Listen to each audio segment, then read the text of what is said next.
리플이나 솔라나 ETF가 나오면 좋기는 한데 또 이 자금이 나스닥으로 좀 들어가게 되는 또 결과가 있기 때문에 여전히 아직도 이더리움은 굳이 영어 표현을 하자면 릴라이어블 하잖아요. 왜 IPO 할 때 사람들이 비트코인으로 안 받았을까요?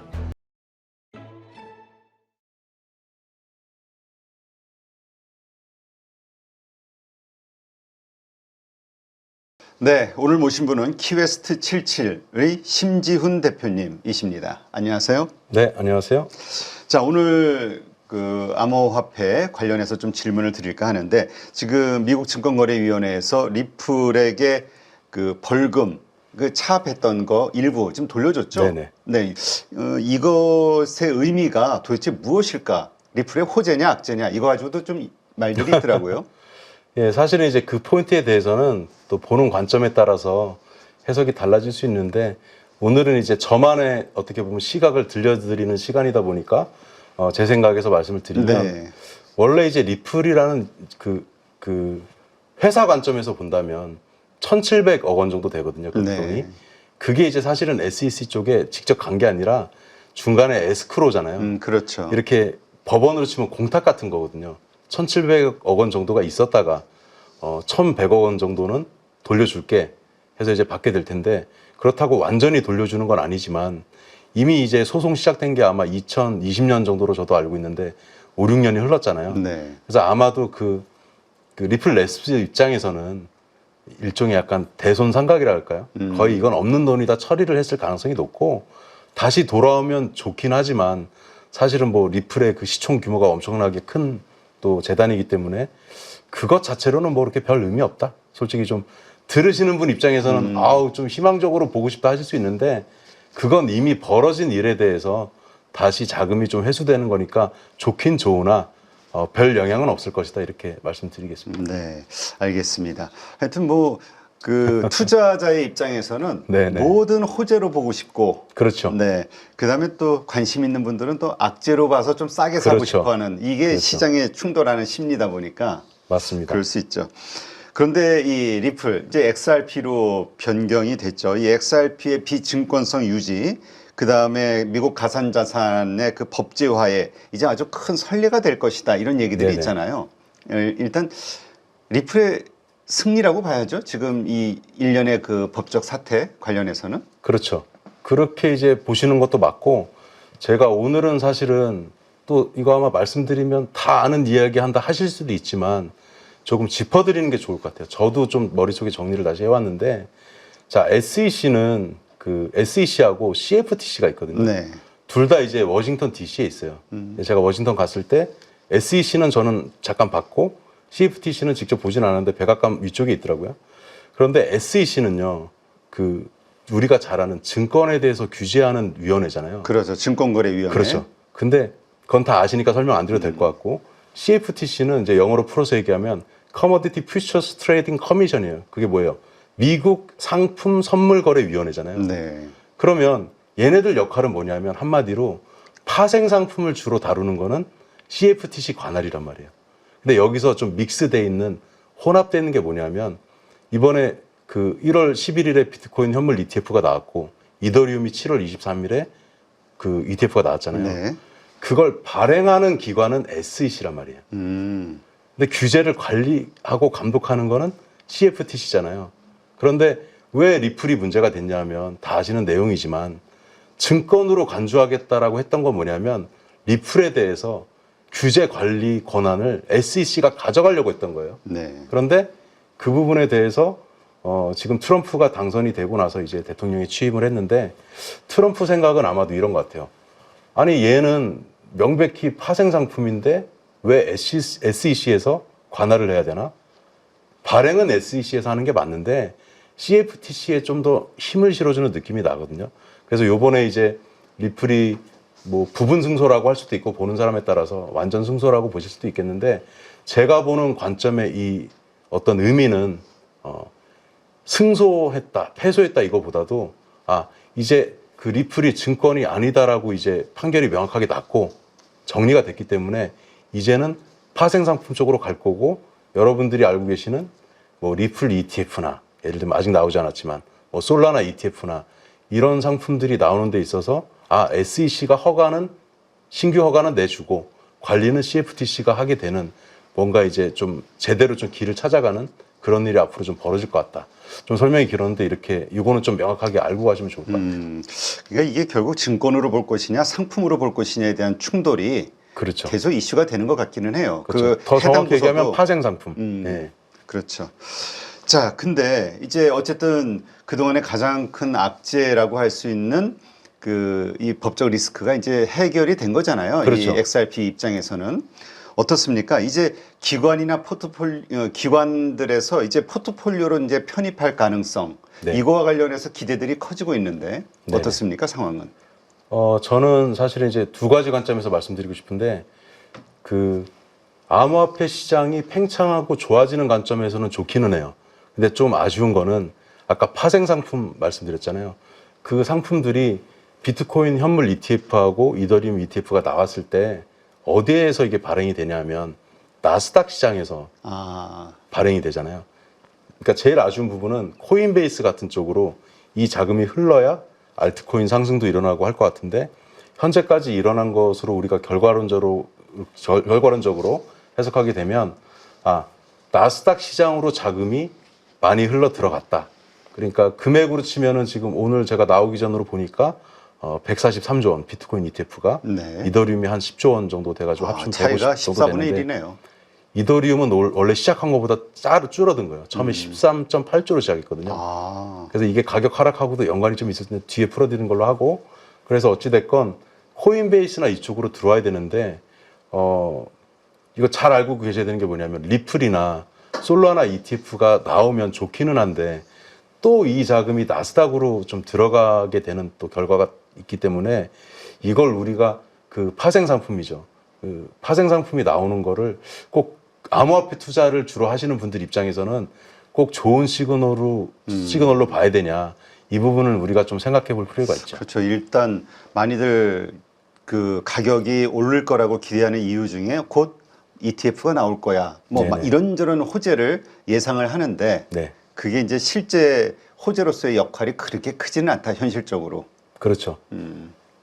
자, 그런데 어떻습니까? 지금 XRP 관련해서는 어쨌건 이 비트코인 여러 가지 반감기라든가 여러 가지 어떤 이유들을 대면서 이제 이 알트코인, 이 리플을 위시한 이 알트코인의 상승을 기대하는 시점을 네네. 요즘으로 잡고 있는 분들이 많더라고요. 네네. 일단 그거에 대해서는 어떻게 동의하시나요? 저도 마찬가지고 대부분의 이제 암호화폐 좀 전문가라고 하는 분들이 가장 많이 받고 가장 곤혹스러워하는 질문이 리플 얼마가요가 많아요. 그렇죠. 제가 이제 좋은 측면하고 또 약간 좀 보수적으로 보는 측면 두 가지를 말씀을 드리자면은 나중에 이제 이게 가격표가 올라가겠지만 리플이 이제 우리나라 업비트 가격 기준으로 해서 2017년도 있잖아요. 네. 그때 비트코인 가격하고 상대적으로 비교했을 때 비트코인은 지금 6배 조금 넘게 올랐고 리플은 사실 그때 2,500원 정도 됐다 그러면 지금 3,500, 600원 하고 있으니까 조금 오른 건 맞는데 유행가 가사도 있지만 7년 동안에 좀 힘든 시기가 있었어요. 근데 그렇죠. 지금 현재 시점에서 놓고 보면 리플 투자자분들한테 정말 축하드려야 될 일들이 많고 또 탈출하신 분도 일부 있다고 제가 들었는데 우리가 중요하게 봐야 된 거는 여태까지 흘러온 거는 결과는 다 알고 있는 거고 앞으로 더 오를 거냐 부분이잖아요. 그래서 차트상으로 본 것만 제가 좀 말씀을 드리자면 여러 가지 호재들도 나오고 있으니까 꼭 이 가격을 말씀드린다고 또 나중에 이렇게만 말씀하시면 참고하시라는 거니까 차트상으로 봤을 때는 5,000원 조금 못되게 갔었잖아요. 4,960원 이렇게 갔었는데 한번 지금 좀 밀려 있고 네. 알트코인 상승들이 지금 한번 나올 걸로 사람들이 좀 많이 보고는 있는 것 같아요. 워낙 눌려 있어서. 그렇죠. 그때 상승을 하게 된다면 한 다음 목표치는 저는 7,500원 정도 봐도 괜찮을 것 같은데 제가 여기서 나눠 말씀을 드리면 800원대, 1,500원대 이렇게 좀 가격을 저렴하게 매수를 하셨던 분들은 편안하게 들고 가시는 것도 괜찮을 것 같지만 또 제가 이 말씀을 드리면은 또 어떤 분들은 저 사람이 7,500원 간다니까 지금 풀매수 이렇게는 생각은 좀 안 하시면 좋겠다. 근데 차트상으로는 제가 보니까 가능성이 있다. 상승이 상승이 일단 나온다면 그 다음 목표치는 아마 7,500원 정도 될 것 같아요. 네. 이 정도 말씀을 사실 드릴게요. 이 리플 관련해서는 트럼프 대통령이 당선이 되면서 거의 네. 한 시세가 한 7배 가까이 올랐잖아요. 많이 올랐죠. 네, 급등했었던. 네, 그래서 특히나 이 트럼프 시대에 뭔가 더 많은 호재와 함께 급등하지 않을까 하는 이 기대감이 가장 큰 코인 중에 하나인 것 같기는 해요. 맞아요. 그리고 제가 이건 사담이긴 한데 네. 리플을 저도 이제 뭐 운영하는 이렇게 투자 관련돼서 그 좀 유료로 운영하는 게 있는데 사실은 11월 초에 저희는 820원에 좀 추천을 했었어요. 근데 제가 리플은 가격이 워낙 안 움직이니까 1년에 한두 번 정도 추천을 하는데 저희는 뭐 그때 추천해서 한 3,000원? 그 정도에서 정리라고 사실 나왔는데 좀 더 올라갔죠. 네, 그랬던 일은 있습니다. 네, 알겠습니다. 해제. 네. 네. 자, 그렇다면 지금 리플, 지금 가격대에서는 충분히 투자할 만하다고 생각하시는 건가요? 지금 한 3,500원 정도 전후 왔다 갔다 하는데. 이렇게 설명을 한번 드려볼게요. 만약에 지금 이제 그 우리 대표님하고 저하고 1억 원의 시드 머니가 있다라고 가정했을 때 최근에는 리플이 많이 오른 건 맞아요. 가장 성적이 좋고. 그렇죠. 근데 또 어떤 면에서 보면 최근에 많이 올랐기 때문에 이 친구가 더 올라갈 수 있죠. 전 폭을 말씀드린 거예요. 폭이 조금 적을 수 있잖아요. 그러면 작년 24년 종가 기준으로 알트코인들을 이제 업비트를 쭉 보시면 다 정리하기는 어려우시겠지만 이렇게 쭉 보시면은 30%에서 한 50% 빠진 종목이 많거든요. 네. 근데 우량한 종목 중에서라는 전제가 있어야 되는데 저라면 조언을 드린다면 리플을 만약에 저가에 매수하신 게 있다면 그건 좀 들고 가시고 나머지 절반이나 3분의 2 정도는 낙폭이 크면서 우량한 상위 50개 이내 암호화폐 종목들 있잖아요. 네. 코인마켓캡 참고하셔가지고 저는 그쪽에 오히려 배팅하는 게 올해 수익을 더 거두는 데는 확률이 좀 높아 보이지 않나 이렇게 생각하고 있습니다. 근데 어떻습니까? 올해 리플 많은 호재가 기다리고 있다 이런 네. 얘기를 하셨는데 구체적으로 어떤 호재들이 기다리고 있는지 좀 설명해 주시죠. 근데 사실은 리플은 그 호재가 지금 나올 만한 것들이 좀 많이 나온 상태는 맞거든요. 근데 앞으로 만약에 이제 리플이 호재가 나온다고 하면 어떤 뭐 예전부터 많이 나왔던 거긴 한데 은행에 실제로 이렇게 협약이 돼서 사용이 되고 그 협약이 돼서 사용하는 것에 대한 뭐 로열티를 받는다든지 아니면 직접 직간접적으로 리플랩스에서 참여를 한다든지 이제 이런 것들이 나오기 전에는 이제 리플은 호재가 많이 나왔었기 때문에 웬만한 호재 가지고는 좀 반영이 좀 많이 좀 돼 있지 않나 그런 생각이 좀 들긴 들어요. 그렇다면 그 아까 말씀하신 대로 7,500원 정도까지 그러니까 지금 시세보다 한 2배 정도 오를 수 있을 것이다. 상승장이 온다면 이 예상은 리플 자체의 어떤 호재라기보다는 그냥 이 시장의 상승 분위기에 맞춰서 리플도 오를 것이다. 그 정도는 이런 의미로 봐야 될까요? 그게 맞고요. 섞여 있는데 우리가 장세가 대표적으로 어떤 게 펼쳐지냐면 최근에는 사실 리플 장세가 펼쳐졌던 거고 이게 좀 뭐 정확한 규칙이 있는 건 아니에요. 근데 가장 좋은 시나리오는 보통은 비트코인이 먼저 가고 비트코인이 좀 기다리고 주춤할 때 비트코인 캐시가 좀 끌고 가지고 비트코인 형제들 있잖아요. 그 다음에 이제 주춤할 때 리플 같이 이렇게 몇백 원대 종목들이 있거든요. 그 관련된 뭐 남매라고 할 수 있는 게 스텔라 루멘이고 이런 종목들이 있는데 헤데라 이런 것도 좀 비슷하게 움직이거든요. 걔네들이 또 이끄는 장세가 나와서 받쳐주고 이래야 되는데 지금 그것들이 조금 질서정연하게 나오진 않았고 어떻게 보면 작년에는 조금 혼란스럽게 왔어요. 그 부분이. 그래서 지금은 전체적으로 차트들이 좀 가격이 내려가 있고 정리가 되고 있는데 이 중에서 이제 두각을 나타낼 종목들은 아무래도 미국에 거점을 두고 있는 재단을 두고 있는 암호화폐들이 이미 좀 많이 오르긴 했지만 그것들 중에도 사실 제가 종목은 거론할 수 없는데 아직 못 오른 종목들도 꽤 많이 있어요. 그래서 그런 미국 쪽 종목들을 좀 많이 찾아보시고 확률적으로 미국에 소지하는 재단들이 조금 싱가포르나 이쪽에 소지하는 재단보다는 올해 각광을 받을 확률이 높아 보인다. 이 정도로.